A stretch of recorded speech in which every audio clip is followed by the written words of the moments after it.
Chael Sonnen thinks Alex Pereira immediately rematching Magomed Ankalaev is a bad idea.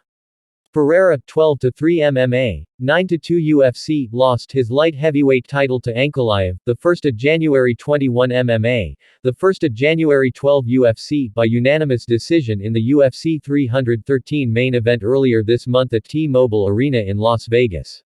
All signs are pointing to Pereira getting an opportunity to avenge his loss to Ankalaev next, but Sonnen warns him against that option.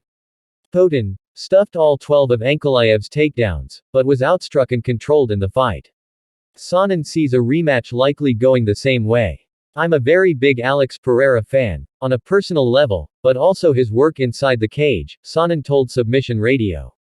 I've got to tell you, there is nothing within that first fight, whether illness, injury, or a combination of both, there was nothing about that first fight that would lead a reasonable analyst to believe you're going to have a different outcome in the second fight. That first fight was 4-1. It was 4 rounds to 1. It really was not overly competitive. There were some really well things done by Pereira, such as stopping the takedowns. We didn't know that he had this ability. It was a pretty slow pace and there wasn't a lot done. I'm just suggesting there was nothing we saw that would make us think that even at a slow pace, even at a drawn-down action-packed night or lack thereof, there's nothing to believe that rounds 6, 7, 8, 9 and 10 are going to be any different.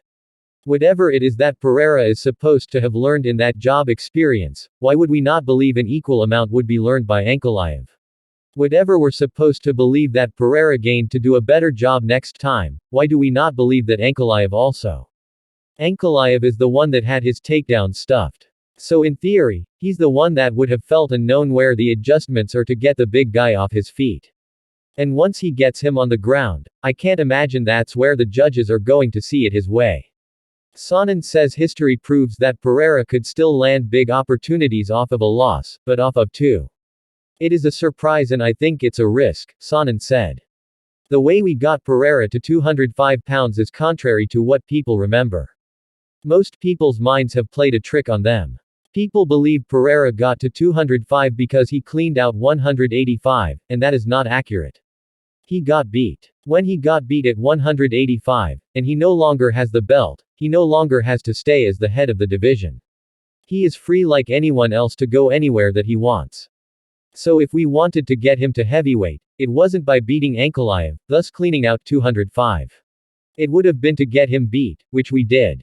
Our opportunity to bump him up to be able to take on the winner of a John Jones vs. Tom Aspinall or any scenario, be a backup fighter, the way to do it has already been done, and I'm not certain we should not have taken full advantage. The fight was close. He stopped the takedowns. It added to the story. Let it go. There was nothing embarrassing about it.